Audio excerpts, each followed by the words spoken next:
Driven by thirst, a stegosaurus and its baby have moved out onto the lake bed to drink.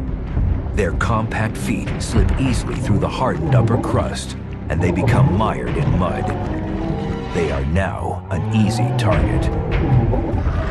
Attracted by the sounds of the struggling pair, a single Ceratosaurus arrives on the scene. Its long toes and splayed foot design allow it to move across the upper crust without breaking through. Its target, the juvenile. The juvenile is basically helpless. It normally relies on its mother to be able to protect it, but she's stuck up to her shoulders in mud, so she can't use her main weapon, which is her spiked tail. Like its mother, the little juvenile has spikes, but he can't move them because he's literally exhausted from trying to get out of the mud. The Ceratosaurus moves in for the kill. He bites the juvenile in one of its most vulnerable areas, behind the rib cage, directly in front of her hind legs. The mother looks on helplessly as the Ceratosaurus tears open a large gash in the juvenile's flank. Thrusting its head into the side of the juvenile, the Ceratosaurus is unaware of its surroundings, something that can be fatal on this killing field. A trapped baby stegosaurus is being eaten alive by the Ceratosaurus. The smell of fresh blood drifts downwind, perfectly in the path of a team of approaching Allosaurus. These Allosaurus hunt in packs because it allows them to bring down much larger prey. They use their incredible sense of smell like a prehistoric homing device. Their keen sense of smell tells them that there's an adult and juvenile stegosaurus about 100 yards ahead.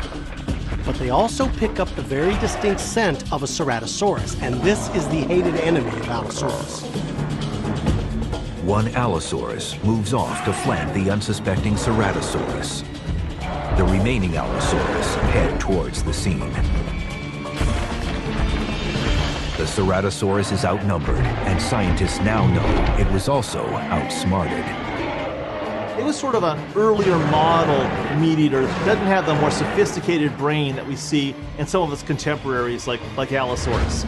So although it was pretty strong, it didn't have the claws, it didn't have the brains, and it also didn't have the size of some of the other giant meat eaters of its environment.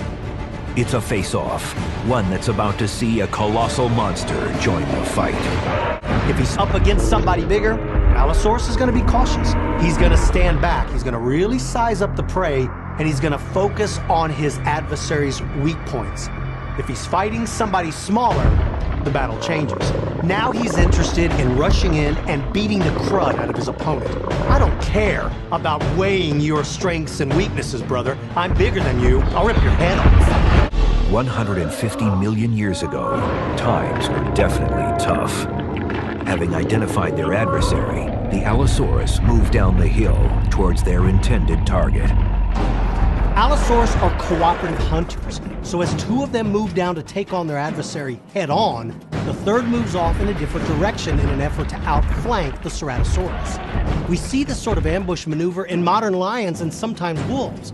If you can keep your opponent's attention focused in one direction, it allows for a surprise attack from the other.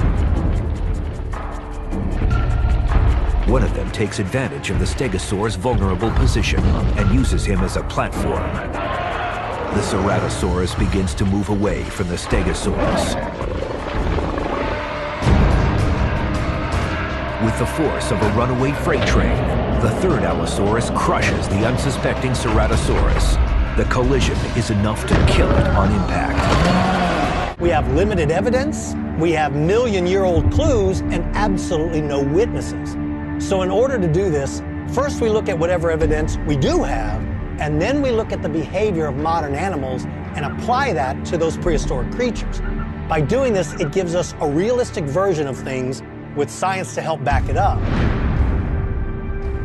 But it is a realistic depiction based on science and known animal behaviors.